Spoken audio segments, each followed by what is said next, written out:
ठीक है, तो एपी वाला जो टॉपिक है वो आपका कंप्लीट हो जाएगा। फिर आपके पास असाइनमेंट भेज दिया जाएगा। वॉल्यूम की जैसे कल एक दो बच्चे शिकायत कर रहे थे कि सर आवाज़ थोड़ी सी कम आ रही है, तो शायद हो सकता है आज वो शिकायत आपको नहीं मिलेगी। ठीक है, इसको और थोड़ा सा नज़दीक कर लिया मैंने फ़ोन को। तो कल जो लास्ट टाइम हम क्वेश्चन डिस्कस कर रहे थे वही क्वेश्चन देखें एक बार। 150 workers were engage to finish a job in a certain number of days. हल्का सा कुछ मैंने कल बता दिया था। इनिशियली 150 जो वर्कर्स हैं वो एंगेज किए गए थे और जो काम है वो कंप्लीट होना था। हुआ एक्चुअल में क्या कि सेकंड डे 4 वर्कर कम हो गए, थर्ड डे और 4 कम हो गए, फोर्थ डे और कम हो गए। बेटा प्रॉब्लम है थोड़ी सी, कैमरे को अगर रोटेट करता हूं तो उसमें दिक्कत जा रही है। साइड में जो रिकॉर्डिंग के लिए दूसरा फोन लगा रखा है उसके सामने आ जाता है फिर ये।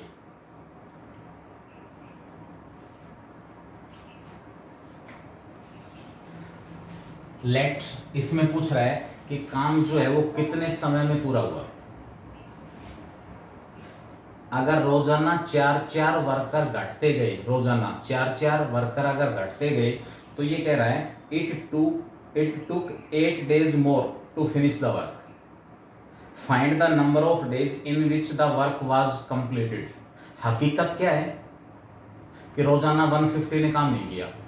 पहले दिन 150 ने काम किया, दूसरे दिन 146 ने, तीसरे दिन 142 ने, और इस तरीके से काम कितने दिन में कंप्लीट हुआ। तो मैंने अज्यूम कर लिया let the work completed in n days। 150 workers work first day, 146 workers work second day, 142 ने काम किया third day, and Son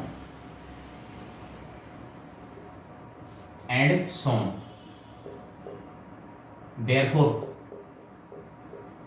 number of workers forms an AP with first term A equal to 150 and D equal to -4।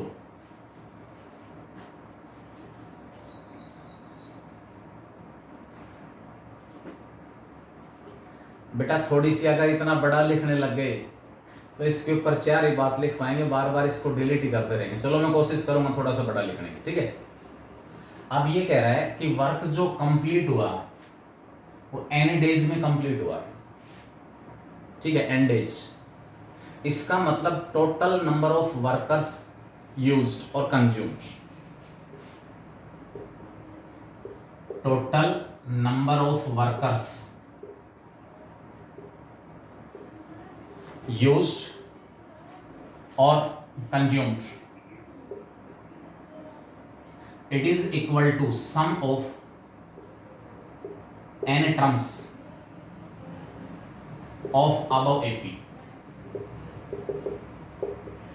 Whose first term is 150, common difference -4, और n days तक काम हुआ। अगर मैं यहाँ पर टोटल नंबर ऑफ वर्कर्स निकालने का मतलब है अगर टोटल कितने वर्कर एक साथ लगाऊं एक दिन के लिए ताकि वो काम एक ही दिन में पूरा हो जाए। तो पहले दिन क्योंकि 150 ने काम किया, दूसरे दिन 146 ने, तीसरे दिन 142 ने, इन सबको ऐड करूंगा, काम n डेज में कंप्लीट हुआ। तो इस AP की जो टर्म्स है उनकी संख्या n हो जाएगी।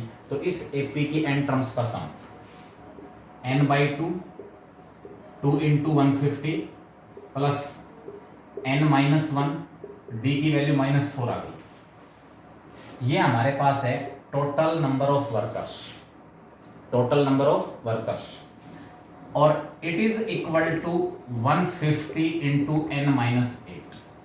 बस एक मेन पॉइंट यहां पर है कि ये इसके इक्वल कैसे आया। फिलहाल जब पहले दिन 150 वर्कर्स ने काम किया, दूसरे दिन 146 ने, तीसरे दिन 142 ने, तो काम कंप्लीट हुआ n डेज में। लेकिन यहाँ 8 दिन ज्यादा लग गए। ये जो काम एंड डेज में कंप्लीट हुआ है यहाँ 8 दिन ज्यादा लग गए। रोजाना 150 वर्कर अगर काम करते रोजाना तो काम कितने दिन में पूरा हो जाता? n-8 डेज में। अब फिलहाल 20 दिन में हो रहा है, रोजाना 150 वर्कर काम करते तो 8 दिन जल्दी हो जाता, 20 घटा 8 12 दिन में हो जाता, तो n-8 हो गया। ठीक है, तो n-8 डेज तक काम किया रोजाना 150 वर्कर्स ने। तो यहाँ भी वर्कर्स की संख्या और यहाँ भी वर्कर्स की संख्या दोनों आपस में इक्वल है, दोनों आपस में इक्वल। ये एपी की हेल्प से वर्कर्स की संख्या निकाली, क्योंकि जो वर्कर्स हैं वो एपी में है, एन डेज तक काम चला है। इधर रोजाना 150 काम करते तो काम एन डेज तक नहीं चलता, 8 दिन पहले पूरा हो जाता। तो उस केस में नंबर ऑफ डेज होते n-8। रोजाना 150 वर्कर काम कर रहे थे, इसीलिए total number of workers 150 into n-8। ठीक है, अब इन दोनों को आपस में इक्वल पुट करके हमें यहाँ से किसकी वैल्यू निकालनी है? n की वैल्यू निकालनी है। ये जो 2 है, या तो यहाँ से 2 कॉमन निकाल लो या इस 2 को उधर मल्टीप्लाई कर दो। अब ये इक्वेशन आगे, आई थिंक ये इक्वेशन आप सोल्व कर सकते हो। सोल्व करके n की वैल्यूज निकालनी है। n की जो वैल्यू हमारे पास नेगेटिव आ रही है, नेगेटिव, वो रिजेक्ट कर देनी है। n की जो नेगेटिव वैल्यू आ रही है वो रिजेक्ट कर देनी है, क्योंकि n रिप्रेजेंट कर रहा है नंबर ऑफ डेज को। 2 कॉमन निकाल लिया यहाँ से मैंने, -4 में से 2 कॉमन निकालूंगा या -2 बचेगा। जो 2 कॉमन निकाला उससे नीचे वाला 2 कैंसिल, इस n को अंदर मल्टीप्लाई करो। ठीक है, n+8 कैसे होगा? अरे n डेज, एक्चुअल में 150 ने काम थोड़ी किया है। अरे रोजाना 150 ने काम नहीं किया। मैं यहां n क्या मान के चल रहा हूं कि पहले दिन कितने वर्कर्स ने काम किया? 150 ने। दूसरे दिन काम किया 146 ने। तीसरे दिन काम किया 142 ने। और इस तरीके से जब इन वर्कर्स ने काम किया तो काम एन डेज में पूरा हुआ। काम 150, 146, 142, 138 इन लोगों ने काम किया है, तो काम को कंप्लीट होने में एन डेज लगे, 150 नहीं लगे हैं काम पर। और ये जो एन डेज तक एपी में जो वर्कर थे उनने काम किया। मैंने सभी वर्कर्स को ऐड किया कि इतने वर्कर एक साथ में एक दिन लगा देता तो काम कंप्लीट हो जाता। लेकिन जो नंबर ऑफ वर्कर्स घटते जा रहे हैं तो यहां टाइम इंक्रीज हो गया। 2 से मैंने कैंसिल कर दिया इसमें। बेटा हर सेकंड यहां ब्लैक बोर्ड के ऊपर नजर रखनी पड़ेगी। -2 कैसे लिखा? यहां n/2 था, n/2, तो मैंने यहां से 2 कॉमन निकाला, 2 इंटू a 150 था, 2a, n-1 इंटू d-4 था। ठीक है, इसलिए मैंने 2 कॉमन निकाला है। 2 कॉमन निकाला, बाहर वाला 2 कैंसिल हो गया। तो इसमें कोशिश करो 1 घंटा 20 मिनट तक 100% कंसंट्रेट होके यहाँ देखें, अपने क्लास के अंदर पूरी तरह से पूरे कंसंट्रेट होके। अब ये कह रहा है n+8 होने चाहिए। n+8 कैसे होने चाहिए? n+8 का मतलब तो क्या है कि रोजाना 150 काम कर रहे हैं तो 8 दिन ज्यादा लगेंगे। 8 दिन ज्यादा कहाँ लग रहे हैं? एक्चुअल में 150 काम पे लगाए थे, लेकिन रोजाना 150 ने काम नहीं किया। वर्कर्स की संख्या रोजाना घटती गई और इस प्रोसेस में क्या हुआ कि जो काम जितने दिन में कंप्लीट होना था उससे 8 दिन ज्यादा लगे। तो काम कंप्लीट 150 ने नहीं किया है, काम कंप्लीट किया है पहले दिन 150, अगले दिन 146, उससे अगले दिन 142। तो मैंने अज्यूम किया इतने वर्कर्स जब काम पे लगे हुए हैं तो काम एन डेज में कंप्लीट हो रहा है। एन डेज में रोजाना 150, ये जो n है ना वो 8 ज्यादा है। ये 8 ज्यादा है किससे? अगर रोजाना 150 वर्कर काम करते तो 8 दिन पहले काम पूरा हो जाता। 8 दिन पहले का मतलब है n-8 डेज में काम पूरा हो जाता।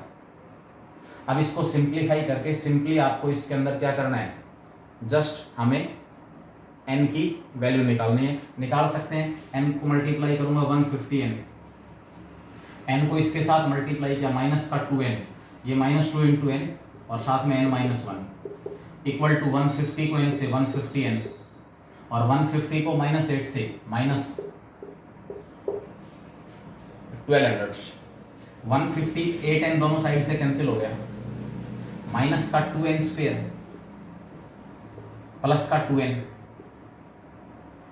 माइनस का 2n स्क्वायर प्लस का 2n इक्वल टू माइनस 1200, उसको मैं लेफ्ट में ले आया प्लस का 1200 इक्वल टू 0, 2 से डिवाइड कर लिया, माइनस 2 से n स्क्वायर माइनस n और माइनस का 600 इक्वल टू क्या आ गया 0, माइनस 2 से डिवाइड करूंगा n square minus n minus 600 equal to 0। ये इक्वेशन हमारे पास n में कैसी इक्वेशन आ गई, क्वाड्रेटिक इक्वेशन आ गई। फैक्टर बनाएंगे, डिफरेंस 1 हो, प्रोडक्ट 600, प्लस का 20 माइनस का 25 और प्लस का 24, n स्क्वायर माइनस का 25n प्लस का 24n minus 600 equal to 0। n की एक वैल्यू 25 आएगी, n की दूसरी वैल्यू माइनस 24 आएगी। n नेगेटिव नहीं हो सकता क्योंकि n यहाँ पर नंबर ऑफ डेज को रिप्रेजेंट कर रहा है, इसलिए n की वैल्यू नेगेटिव नहीं हो सकती। तो यहाँ पर जो काम कंप्लीट होगा वो 25 दिन में कंप्लीट होगा। ये 25 दिन आंसर कौन सा है, जब पहले दिन काम किया 150 ने, दूसरे दिन काम किया 146 ने, तीसरे दिन काम किया 142 ने, चौथे दिन काम किया 138 ने, एंड सो ऑन। ठीक है, तो इस तरीके से जो काम है वो कितने दिन में पूरा हो गया, 25 दिन में। और रोजाना 150 अगर काम करते, रोजाना 150 वर्कर काम करते, तो इसमें से हम 8 माइनस करेंगे, यानी कि जो काम हो 17 दिन में पूरा हो जाता। दिमाग के ऊपर जोर डाल के ये देखें कि यहाँ पर जो मैंने n अज्यूम किया है वो n क्या है, कौन से दिन है ये। जब रोजाना 150 वर्कर काम कर रहे हैं, उन डेज को ये n रिप्रेजेंट कर रहा है, या 150, 146, 142 वर्कर काम कर रहे हैं, उन डेज को ये n रिप्रेजेंट कर रहा है। तो जो नंबर ऑफ वर्कर्स एपी में हैं और वो काम कंप्लीट कर रहे हैं, उन डेज को ये n रिप्रेजेंट कर रहा है, ध्यान रहे। इसलिए यहाँ पर 150 के साथ क्या आएगा, n माइनस 8 आएगा।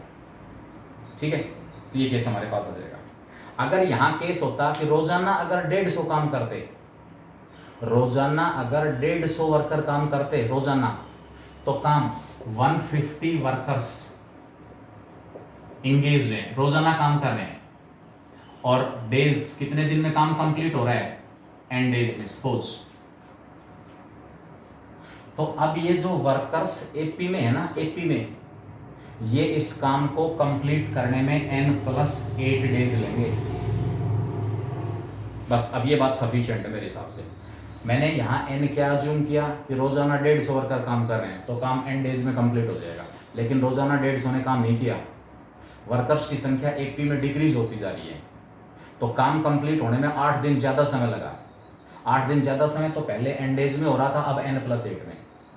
अब मैंने क्या अज्यूम कर रखा है कि जो वर्कर एपी में काम कर रहे हैं वहाँ काम n दिन में पूरा हो रहा है, तो रोजाना 150 काम करते तो उस काम को कंप्लीट करने में कम समय लगता, कितना, 8 दिन कम, इसलिए n-8 आ रहा है। एक क्वेश्चन और है, एग्जाम्पल दिया हुआ है, difference between any 2 consecutive interior angles. ऐसा ही एक एग्जाम्पल भी है, एक बच्चे ने एक्सरसाइज में से भेजा है कि एक्सरसाइज का ये, वहाँ पर भी पॉलीगन है, यहाँ पर भी पॉलीगन है, बिल्कुल सेम कॉन्सेप्ट है। Difference between any 2 consecutive interior angles of a polygon is 5 degree. कोई भी 2 कंसेक्यूटिव जो इंटीरियर एंगल्स हैं उनका डिफरेंस 5 डिग्री है।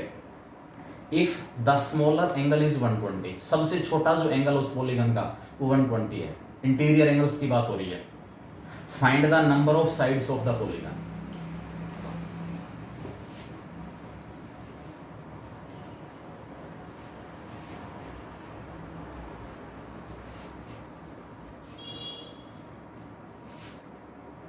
Let n be the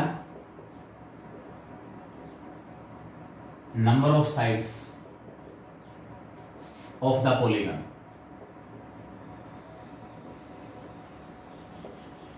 polygon के अंदर जो नंबर ऑफ साइड्स हमसे मांग रहा है वो मैंने n अज्यूम कर लिया। ठीक है, क्या अज्यूम कर लिया, n। अब उसके बाद क्वेश्चन हमारे पास गिवन है, स्मॉलेस्ट जो इंटीरियर एंगल है,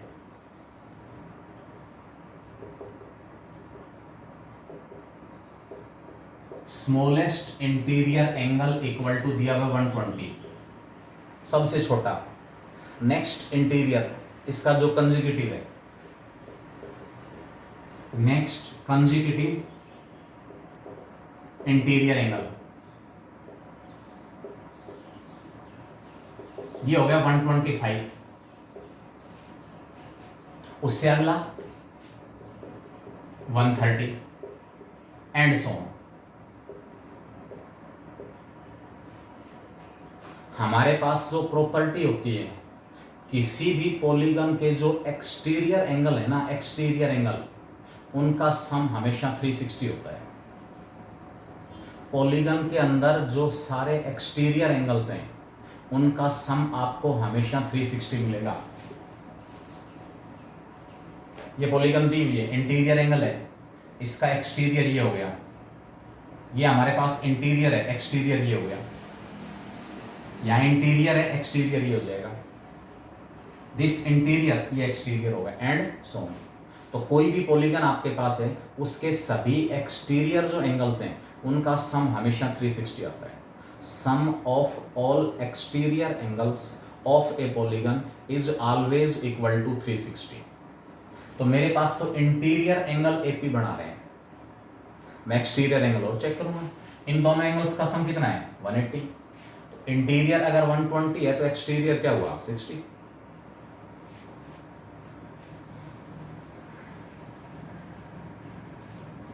corresponding exterior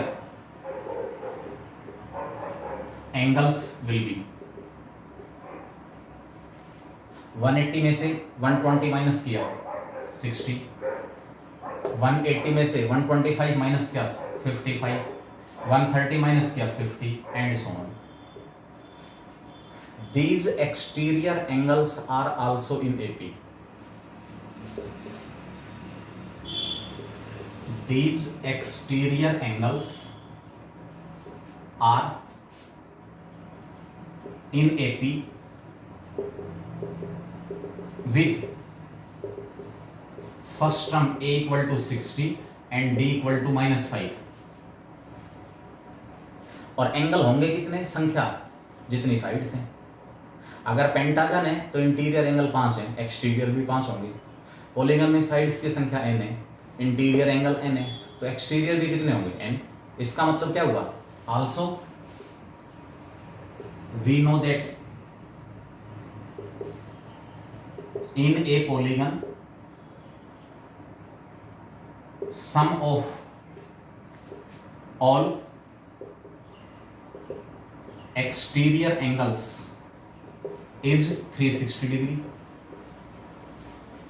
exterior angles AP बना रहे हैं, first term 60, common difference -5, AP में नंबर ऑफ टर्म्स n, जितनी साइड उतने एंगल, इंटीरियर हर इंटीरियर के कोरस्पॉन्डिंग एक एक्सटीरियर मिलेगा। Therefore sum of n terms of AP 60, 55, 50 and so on is equal to 360। n by 2 into 2a, 2 into 60 120, n minus 1, d की value -5 equal to कितना 360। ये वाला 2 इधर आके मल्टीप्लाई हो गया 720। यहाँ जो n by 2 था वो 2 मैंने इधर मल्टीप्लाई कर दिया 720। n को अंदर मल्टीप्लाई करो 120n, n को -5 के साथ मल्टीप्लाई करूंगा, माइनस का 5n into n minus 1 equal to 720। अंदर मल्टीप्लाई करो 120n माइनस का 5n square minus minus plus 5n equal to 720। Minus का 5n स्क्वायर है, प्लस का हो गया 125n और माइनस का 720 इक्वल टू 0। -5 से डिवाइड कर लिया, कितना आएगा n स्क्वायर माइनस 25n और इसको डिवाइड करूंगा 5 से तो 144 इक्वल टू 0। ठीक है, n की दो वैल्यूज आएंगे 16 और 9। इसमें कुछ एक एग्जाम्पल हैं, एक दो एक्सरसाइज में क्वेश्चन है जहां जो आर्बिट्रेरी है, जो अननोन, उसकी 2 वैल्यूज आ रही हैं, उसमें से एक को हमें रिजेक्ट करना पड़ रहा है। अगर नंबर ऑफ साइड्स, यहां पर रीजन दिया हुआ है कि साइड्स की संख्या 16 नहीं हो सकती, क्योंकि जो इंटीरियर एंगल हमारे पास हो सारे एपीज में, एपी में n अगर 16 हुआ, नंबर ऑफ साइड्स अगर 16 हुई, तो 16 ही इंटीरियर एंगल होंगे। और जो लार्जेस्ट इंटीरियर एंगल आएगा वो आपके पास क्या मिलेगा फिर? लार्जेस्ट जो इंटीरियर एंगल हमारे पास है वो क्या होगा? इस एपी की 16th टर्म। कौन सी एपी? इसकी नहीं, ये तो एक्सटीरियर एंगल है। तो लार्जेस्ट जो इंटीरियर एंगल हमारे पास है वो होगा एपी की 16th term, that is 120 plus 16th term, 16 minus 1 into D कितना है? 5। इंटीरियर जो एंगल्स हैं वो जिस एपी में, उसका कॉमन डिफरेंस +5 है। एक्सटीरियर एंगल्स भी एपी में है, उसका कॉमन डिफरेंस -5 है। 5 को अंदर मल्टीप्लाई करूंगा, 16 माइनस 1, 15 इंटू 5 75, 195 आएगा आपके पास। जो सबसे बड़ा इंटीरियर एंगल है वो 195 होगा, जो कि पॉसिबल नहीं है। 195 आने का मतलब एक इंटीरियर एंगल इसके बीच में आपको 180 भी मिलेगा। इससे पहले वाला इंटीरियर 195 से पहले वाला इंटीरियर 190, फिर 185, उसके बाद 180। अगर इंटीरियर एंगल 180 है तो क्या होगा? पॉलीगन ही पॉसिबल नहीं है। पॉलीगन अगर आपके पास इंटीरियर एंगल 180 होगा, इसका मतलब क्या है? फिर उस साइड को आप आगे बढ़ाओगे तो पॉलीगन नहीं बनेगी। इसका मतलब n जो है उसकी वैल्यू 16 नहीं हो सकती। कोई भी इंटीरियर एंगल किसी भी पॉलीगन का 180 नहीं हो सकता। तो यहां से आपके पास n की जो परमिटेड वैल्यू है वो हमारे पास कितनी आएगी? 9 आएगी। Number of sides in the given polygon will be 9। बेटा ऐसा ही एक बच्चे ने इसमें भेजा था क्वेश्चन नंबर 47 का फर्स्ट पार्ट एक्सरसाइज, बिल्कुल सेम है। Interior angles of a convex polygon, interior angles of a convex polygon. Convex polygon क्या होती है? अभी कन्वेक्स पॉलीगन, कन्वेक्स जो वर्ड यहां पर दिया हुआ है,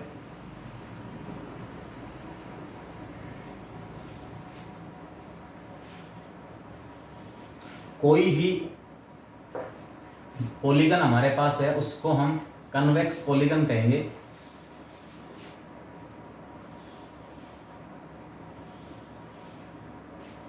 ये भी, इसके अंदर भी साइड्स दी हुई है हमें, ठीक है।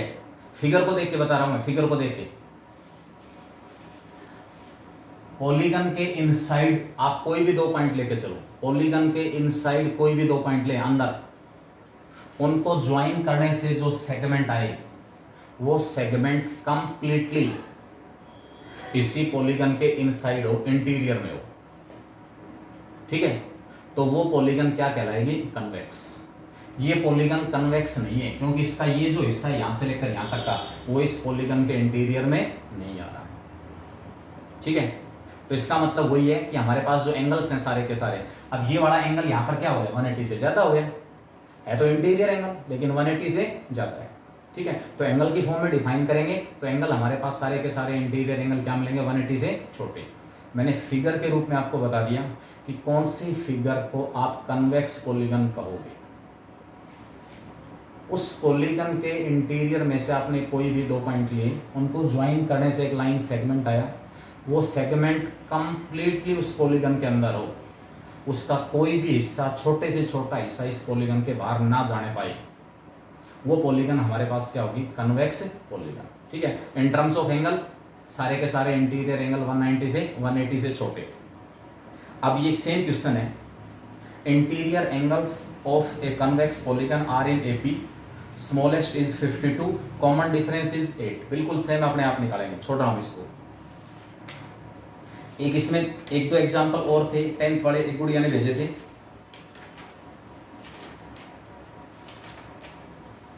एक क्वेश्चन हमारे पास इसमें 36 है, 36 sum of m terms,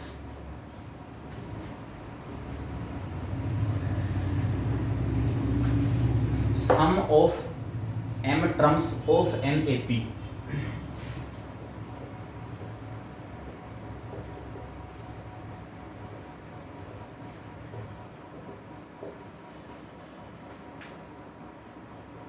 m terms का sum is equal to sum of either next n terms, is either equal to sum of next n terms और sum of next p terms.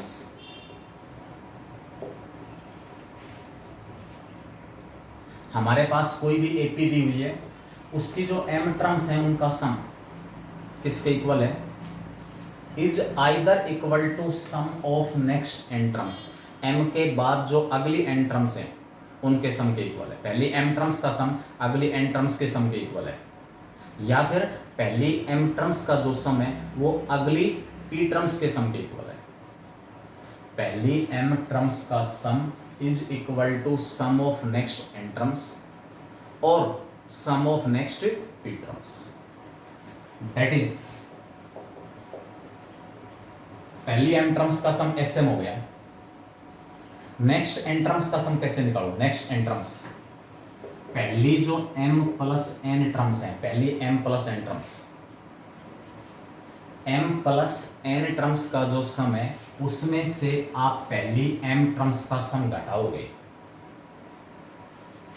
a1 a2 a3 am, पहली m term, इसके just बाद am plus 1 am plus 2 am plus 3 and so on am plus n। तो इस पहली जो m terms हैं उसके बाद वाली n टर्म्स होगी am प्लस 1, बाद वाली पहली, बाद वाली दूसरी, तीसरी और बाद वाली nth। इन m टर्म्स का जो सम है वो m के बाद में जो n टर्म्स हैं इनके सम के इक्वल है। ठीक है, इसका मतलब पहली m टर्म्स का सम तो हो गया sm। बाद वाली का सम कैसे निकालो, बाद वाली जो n टर्म्स है उनका सम कैसे निकाले, दो ऑप्शन है, या तो आप इसको फर्स्ट टर्म लेके चलें, फर्स्ट टर्म am प्लस 1 को फर्स्ट टर्म लेके चलें, या सेकंड पॉसिबिलिटी है कि फर्स्ट से लेकर m प्लस n टर्म्स जो हैं, total m plus n terms का जो सम है उसमें से पहली m टर्म्स का सम माइनस कर दें। पहली m प्लस n जो टर्म्स हैं फर्स्ट से लेकर m प्लस n तक की, उसके सम में से पहली m टर्म्स का सम हमने घटा दिया। तो वही मैंने लिखा है यहाँ पर sm equal to sm plus n minus sm। इस माइनस sm को मैं लेफ्ट में ले आया, 2 times of sm equal to sm plus n। 2 times of sm किसके इक्वल है, sm प्लस n। ए और डी अज्यूम कर लो, यहां से आपके पास एक रिजल्ट प्रूव करना है मुझे, then prove that m plus n into 1 by m minus 1 by p and it is further equal to m plus p into 1 by m minus 1 by n। ठीक है, अगर ये कुछ दिया हुआ है तो इसकी वैल्यू इसके इक्वल आएगी, ये हमें प्रूव करना है। एक में यहाँ पर m प्लस n दिया हुआ है, यहाँ m प्लस p, यहाँ एलसीएम लेता हूँ, एम पी एलसीएम आ जाएगा, ऊपर आ जाएगा p माइनस एम, यहाँ एम एन एलसीएम आता है, ऊपर आ जाएगा n माइनस एम। मतलब कौन कौन सी टर्म यहाँ आई हुई है, m प्लस n आया हुआ है, इधर एलसीएम लोगे तो n माइनस एम आएगा, n माइनस एम, इधर p माइनस एम आएगा, राइट साइड में m प्लस p आया हुआ है, m plus P m minus P, m plus n m minus n। इस टाइप के फैक्टर्स अपीयर हो रहे हैं, जो रिजल्ट प्रूव करना है उसमें देखते हैं यहां से क्या आएगा। Small a be the first term and d be the common difference of AP। 2 times of SM m by 2 2a plus m minus 1 into D, S M plus N, इसका ट्वाइस हो गया, पहली m टर्म्स के sum का twice, m plus n by 2 2a m plus n minus 1 into D. A और D वाली जो term है उनको एक तरफ छोड़ दो, क्योंकि जो रिजल्ट प्रूव करना है उसमें ए और डी का कोई रोल नहीं है। ए और डी वाली टर्म एक तरफ छोड़ दो, इस नीचे वाले 2 से 2 कैंसिल हो गया, इस m प्लस n को नीचे लेके आ रहा हूँ इधर, 2m upon m plus n equal to आ गया राइट साइड में 2a plus m plus n minus 1 into D, ये यहाँ मल्टीप्लाई राइट में जाके डिवाइड हो जाएगा, 2a plus m minus 1 into D. ठीक है, ये केस मेरे पास आ गया, m प्लस n तो आ गया, मैंने आपको बताया यहाँ पर जो टर्म्स आई हुई है m plus n m minus n, m plus p m minus p, अब हो गया माइनस p तो नहीं है, एलसीएम लो इसका, p माइनस m आएगा, माइनस कॉमन निकाल लूंगा, m माइनस p बन जाएगा, एलसीएम लिया n माइनस m आया, माइनस कॉमन निकाला m माइनस n आ गया, माइनस से माइनस खत्म। तो यहाँ जो 2m आया हुआ है ना, मुझे 2m की जरूरत नहीं है, इसकी जगह मुझे m माइनस n चाहिए।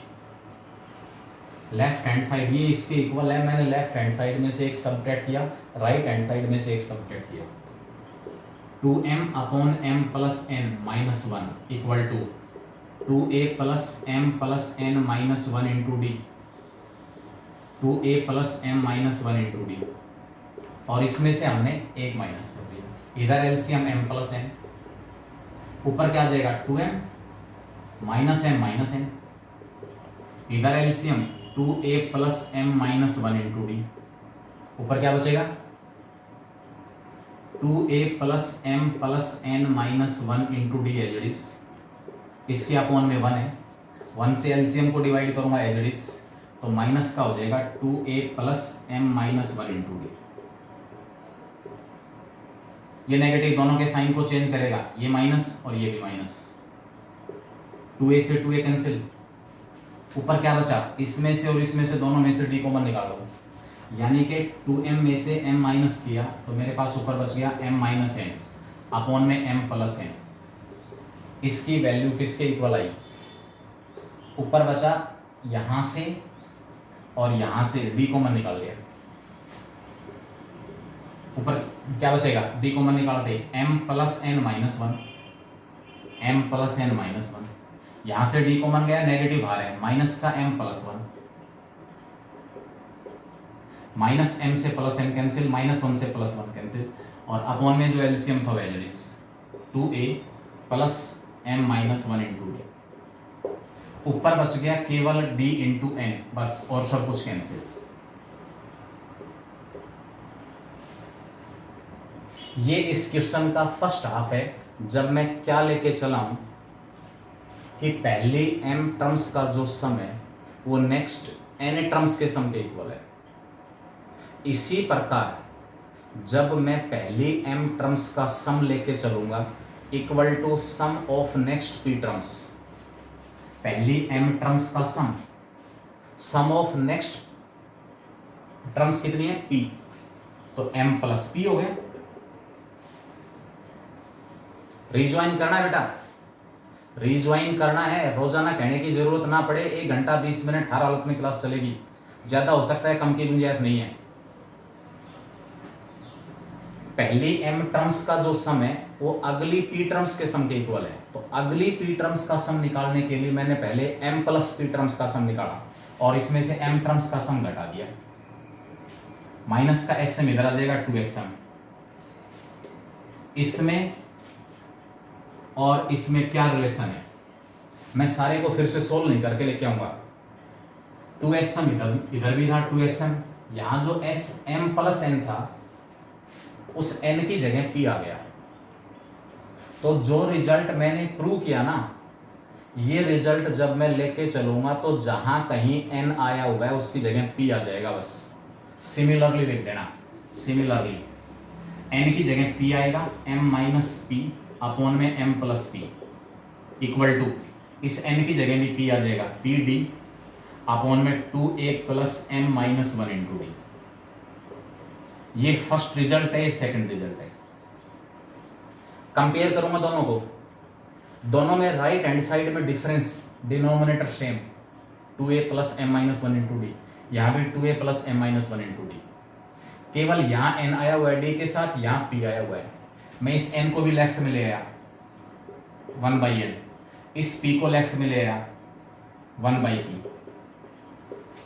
अब क्या हुआ,